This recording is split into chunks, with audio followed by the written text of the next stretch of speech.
Bonjour et bienvenue sur Agora TV pour une émission spéciale harcèlement. Aujourd'hui, nous allons accueillir des invités qui nous en diront un peu plus sur la question. Vous pourrez également découvrir un micro-trottoir ainsi que des vidéos réalisées par les élèves des années précédentes. Mais commençons tout de suite avec Massa Kalé qui va nous expliquer un peu plus sur le harcèlement.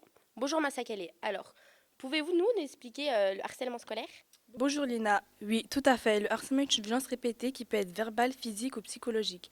Ça peut être des violences conjugales, sexuelles, physiques, des insultes et encore de la mise à l'écart. Elle peut être faite d'une ou plusieurs personnes et souvent, la victime n'est pas en capacité de se défendre. Le harcèlement est caractérisé par son caractère répétitif. Il peut s'exercer au travail, à l'école, dans la famille ou encore dans la rue.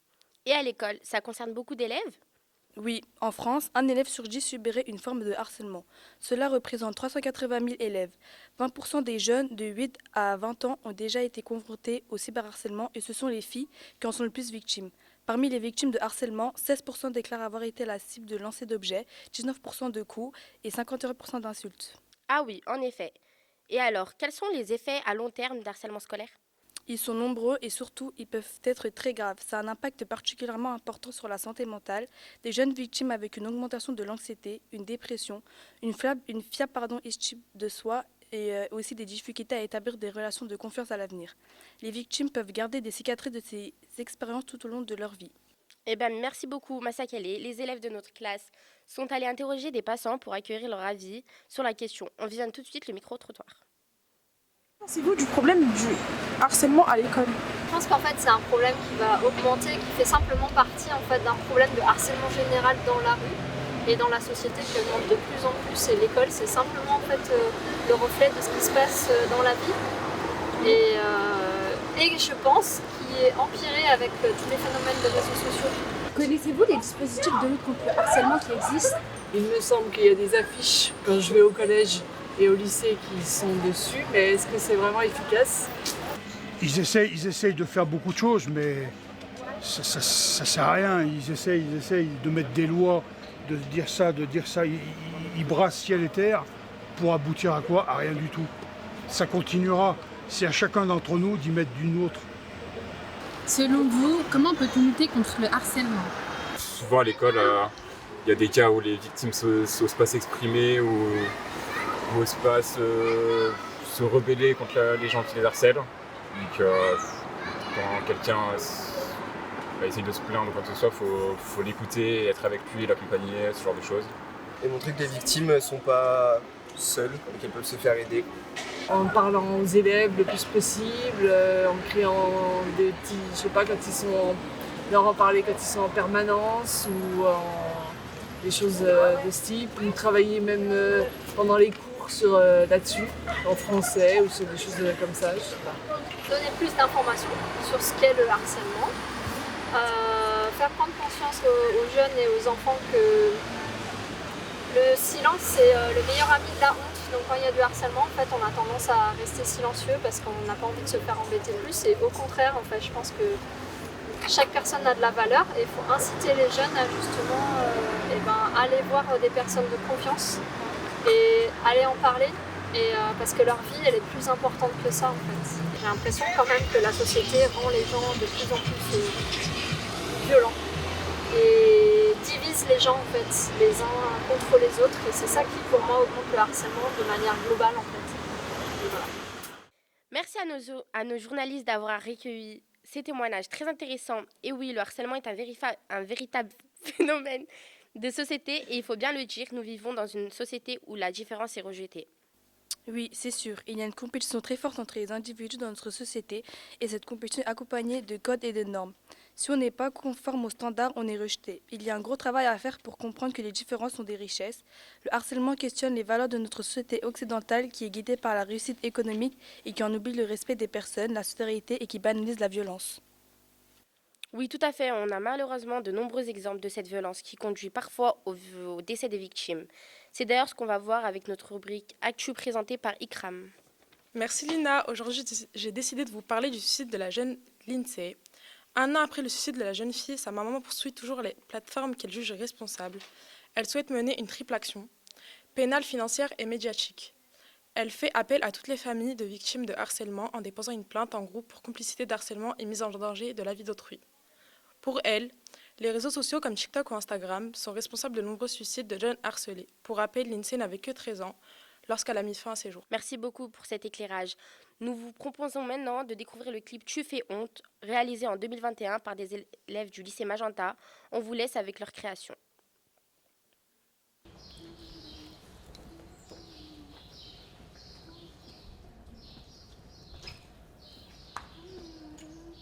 Oh, vous sentez là? Oui, ça pue ma gueule. La douche, ça existe, ma belle. Je la touche même pas avec un javelot. Mais attendez, je la filme là, y a pas s'habiller comme un raton là, c'est quoi ça?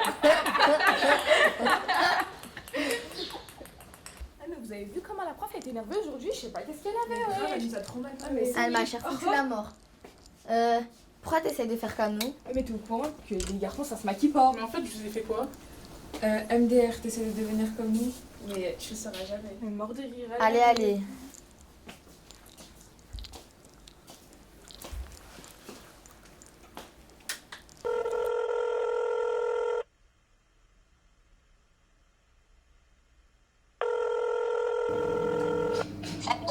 Allô? Ça va? Non. Pourquoi? Tout à l'heure je suis passée devant les filles, je sais pas ce qu'elles ont à m'insulter.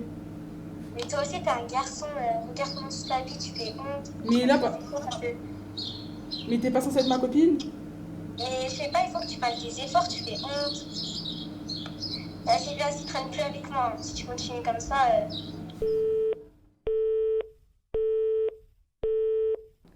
Avec ses mains, avec ses mains, pire que Fischer, alors vas-y, elle fait ça un peu. Ah, Big Mom! Honte à toi, ma pauvre.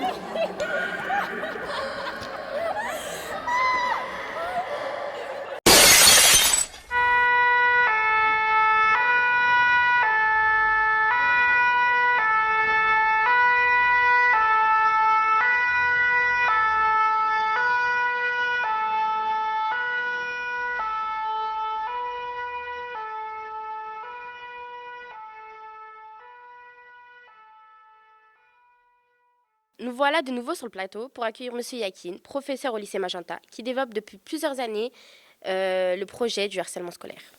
Bonjour. Oui, en effet. Bonjour, Monsieur Yakin, et merci d'avoir accepté notre invitation.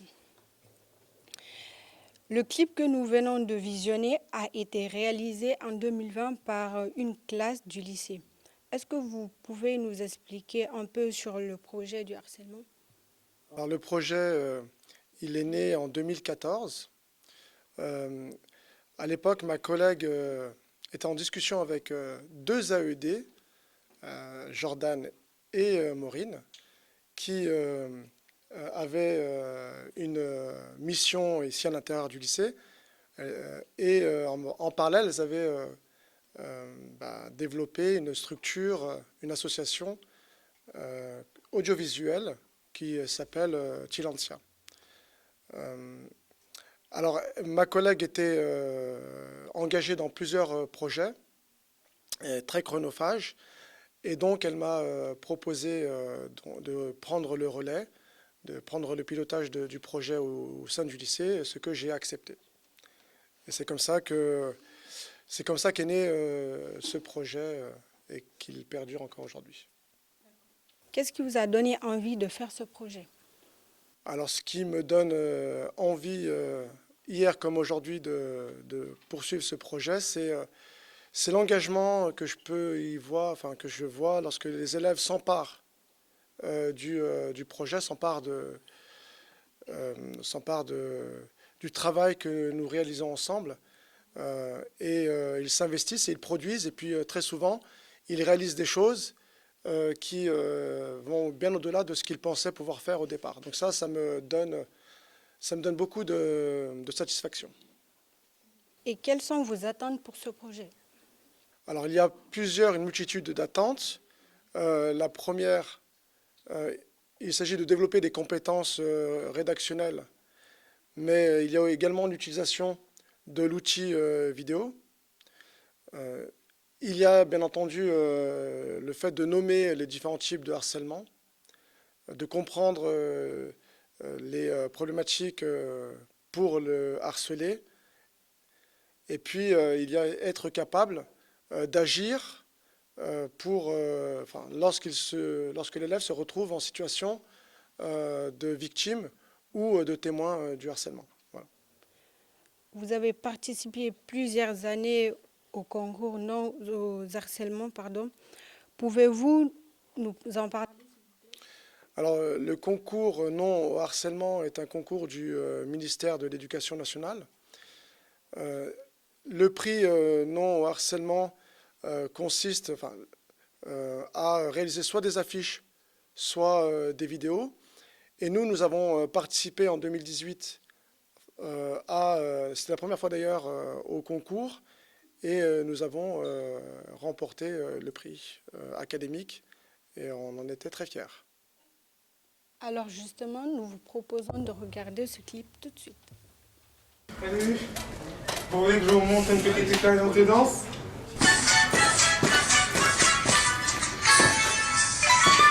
Bien, c'est cool.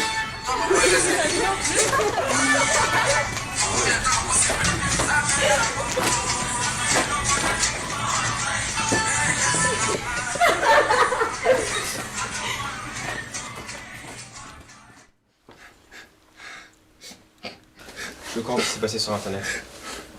Je sais, c'est pas facile. Et crois-moi, je vais tout faire pour t'aider. Merci, c'est gentil. Allez, à tout à l'heure. Tout à l'heure. Tu l'as même vu sur internet? Bah oui. T'as eu combien de vues? T'en es en plus, il croit qu'il va percer. T'inquiète pas, il va percer grâce à nous. Salut les filles. Vous avez pas honte? Mais de quoi tu te mêles en fait? Bah quoi, je me mets dans ma classe, non? Et allez vous excuser. Non.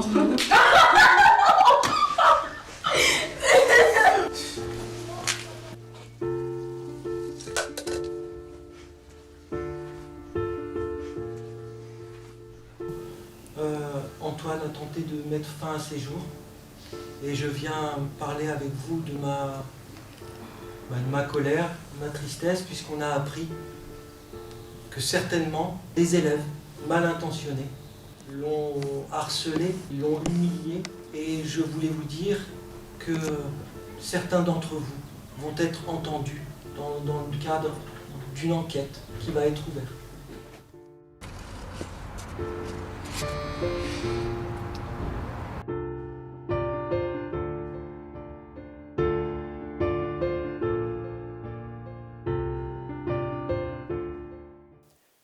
Alors, pouvez-vous nous raconter un peu le contexte de création du clip et le prix qu'il a obtenu? Ça a commencé en 2017 pour se poursuivre en 2018. La classe, on a choisi la classe de seconde bac pro, une classe de 30 élèves, qui avait la particularité d'accueillir 7 élèves relevant du dispositif ULIS. ULIS, ça signifie unité localisée d'inclusion scolaire. Alors, c'est un dispositif où les élèves sont accueillis dans la classe, accompagnés de leur AVS. Voilà.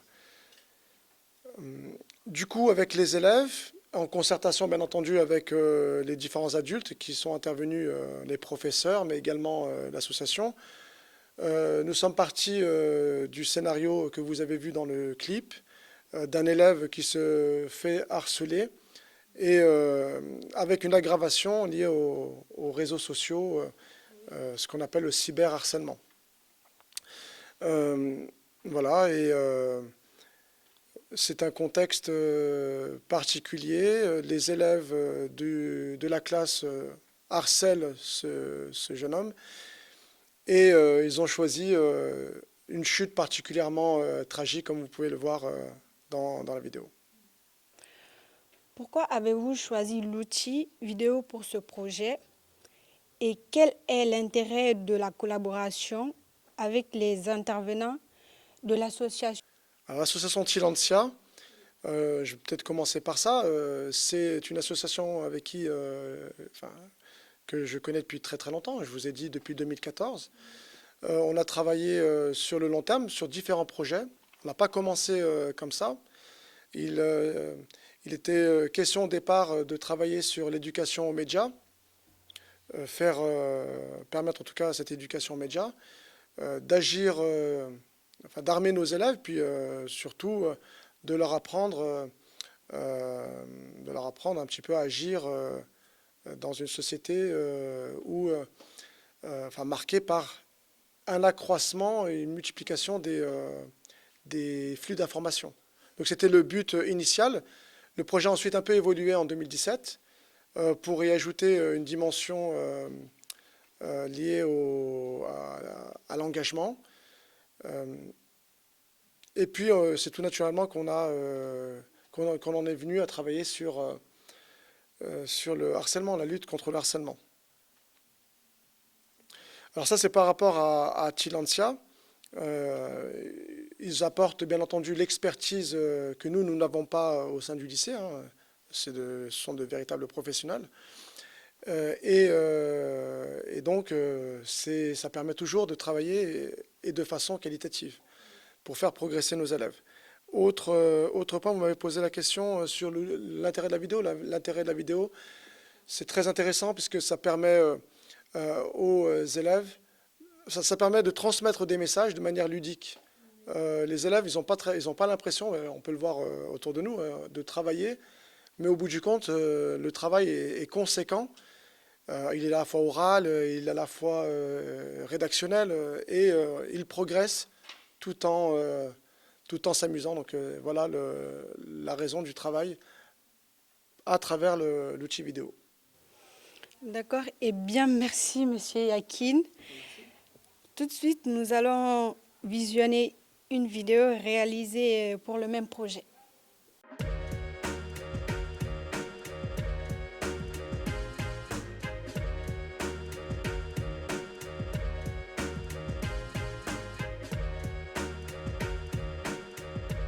Alors pour moi, un stéréotype, c'est une idée préconçue qu'on va avoir sur toutes sortes de choses. Il existe des stéréotypes sur les hommes et les femmes, mais aussi sur des gens en fonction de leurs origines, en fonction de leur religion, voilà. Pour moi, un stéréotype, c'est un ensemble de représentations qui va être assigné à un individu en fonction de certaines de ses caractéristiques. Donc ça peut être son genre, ça peut être son origine réelle ou supposée, sa religion réelle ou supposée. Et en fonction de ça, on va appuyer toute une accumulation de construits et imaginer que telle personne va être plus ou moins quelque chose. Alors un stéréotype, pour moi, est une image cliché caricaturale d'une personne.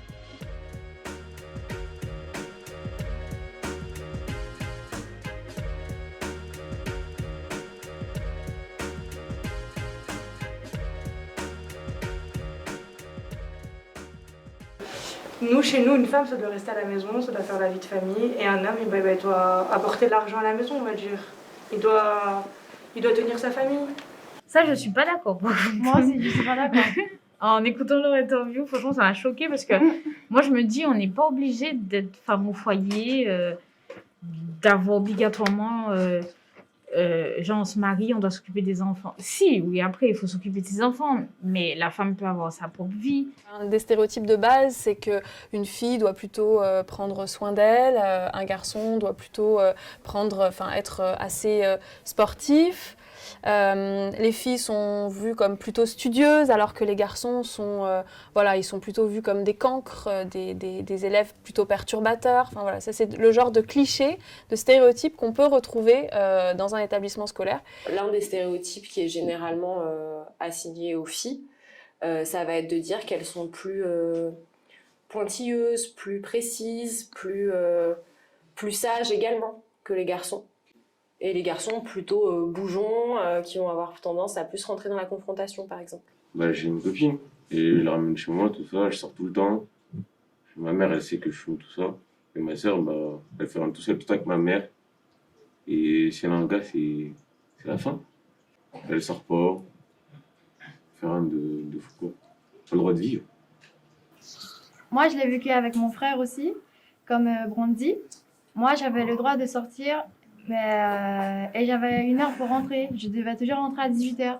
Et par contre, mon frère, lui, c'était différent. Lui, il sortait, il rentrait quand il voulait. chaque femme a forcément été victime un jour ou l'autre. Moi, avant d'être CPE, j'étais ingénieure mécanique, donc c'était un milieu très masculin, et dans ce cadre-là, j'ai été victime de discrimination parce que j'avais pas du tout ma place et ma légitimité dans ce monde-là. Quand j'étais plus jeune, j'ai postulé pour être surveillante dans un établissement. Et on m'a répondu que j'étais pas capable de le faire puisqu'il fallait un garçon au cas où il y ait des situations de violence, etc. Pourquoi y a-t-il plus de filles et de garçons dans le lycée? Alors on pourrait poser la question autrement. Pourquoi y a-t-il moins de garçons que de filles dans le lycée? Cela tient en fait à la particularité du lycée d'accueillir des structures de formation tertiaire qui justement sont plutôt dites féminines. Si on regarde un petit peu ce vers quoi mènent ces formations en termes de métiers, c'est systématiquement des métiers féminisés. C'est-à-dire qu'on a plus de 50% des personnes qui l'exercent qui sont des femmes. Et par ailleurs, on va également... donc on va forcément former des élèves en fonction de leur envie de métier. Et donc le secrétariat, par exemple, c'est dans la représentation générale plus féminin que d'autres métiers, comme par exemple la carrosserie. Comment l'établissement agit pour lutter contre les inégalités filles-garçons?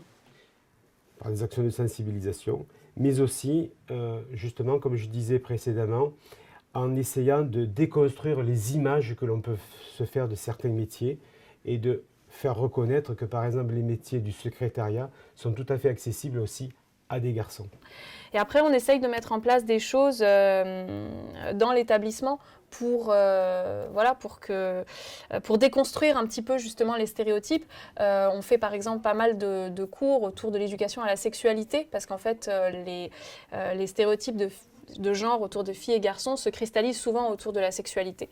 Donc on fait venir des intervenants qui parlent de la sexualité de manière ouverte et qui permettent de déconstruire plein de choses dans la tête des jeunes, par exemple.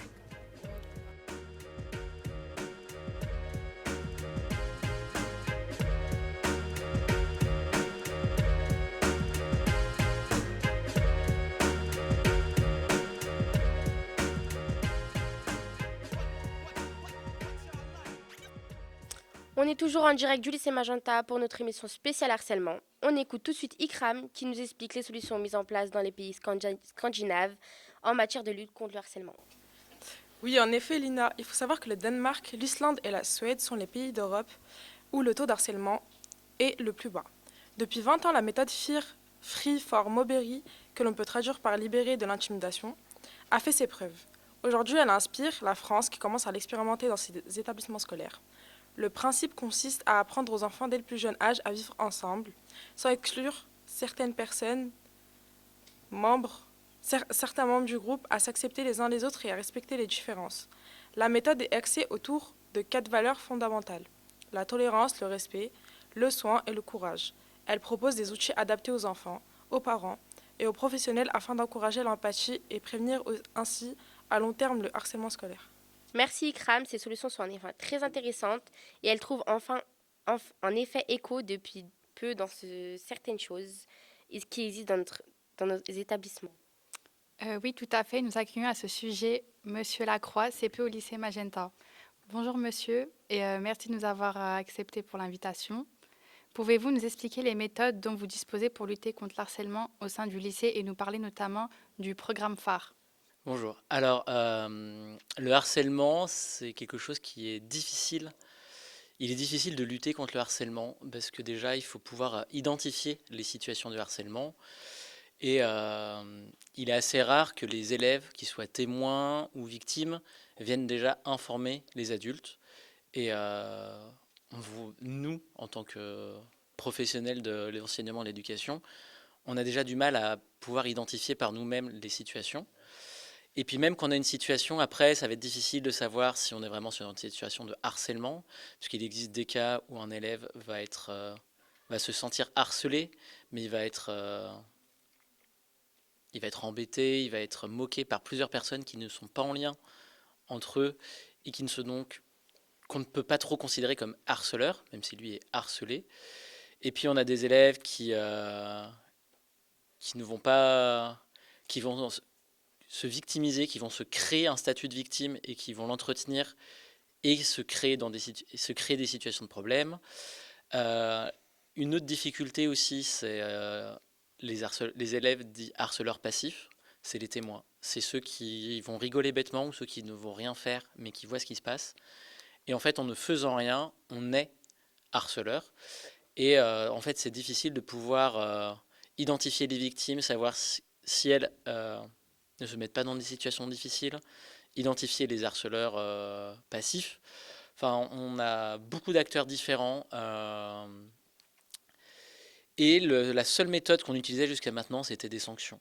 Ce qui n'est pas très intéressant sur le plan éducatif et qui n'empêche pas toujours d'ailleurs que ça reprenne, parce que parfois on a des représailles. Et depuis peu, en France, on a mis en place le dispositif phare avec la méthode de préoccupation partagée. On va essayer par les témoignages d'élèves qu'on a, par des remontées d'élèves qui s'inquiètent pour les autres, ou alors par même les victimes, on va essayer de responsabiliser les témoins et ou les personnes qui sont dans une situation où ils harcèlent, mais plutôt par l'empathie. Donc on va essayer de leur faire se rendre compte, sans parler de harcèlement, on va essayer de leur rendre compte de la situation de l'élève harcelé pour qu'ils viennent veiller en fait sur cet élève. Et au bout de plusieurs semaines, on fait un bilan et si ça fonctionne, tant mieux. Et si on voit que les élèves dits harceleurs continuent, on passe à nouveau sur des sanctions. Que faites-vous quand un élève vous fait part d'une situation de harcèlement ? Eh ben, on va rencontrer les élèves qui peuvent témoigner. On va rencontrer les élèves dits harceleurs. On va essayer de démêler déjà tous les nœuds de la situation. Et après, en fonction, on va voir si on fait la méthode de précaution partagée ou si on passe à une sanction ou autre. Comment peut-on identifier une situation de harcèlement ? On essaye de voir si la situation est répétitive et si la victime est vraiment ciblée par les élèves dits harceleurs. Quels sont les différents types de harcèlement ? Quels sont les différents types de harcèlement ? Il y a le harcèlement on va dire en physique, moquerie, ça peut être des bousculades, ça peut être physique, et aussi le cyberharcèlement qui est le plus difficile à contrôler. Est-ce que vous pourriez nous raconter une histoire de harcèlement que vous avez dû gérer ? L'année dernière, j'avais un élève de 6e, c'est un peu le cas dont je vous parlais au tout début, qui avait des comportements qui n'étaient pas acceptés par les autres collégiens, qui étaient entre guillemets anormaux, même si ce terme ne veut pas dire grand-chose pour moi. Et la grande difficulté avec cet élève, c'est qu'il était embêté par énormément de collégiens qui n'avaient pas de lien entre eux. Donc en fait, lui se sentait profondément maltraité et avait l'impression que la situation n'avançait pas. C'était la même chose pour ses parents. Mais on ne pouvait pas traiter le problème parce que quand on traitait le problème avec un élève harceleur, il y en avait deux autres d'une autre classe, d'un autre niveau, qui allaient l'embêter pour autre chose. Et la situation était très compliquée à gérer. C'est tout bon. Merci beaucoup pour ces informations. Merci. C'est tout pour cette émission. Merci de nous avoir suivis. On se retrouve très prochainement sur Agora TV. Bonne fin de journée à toutes et à tous.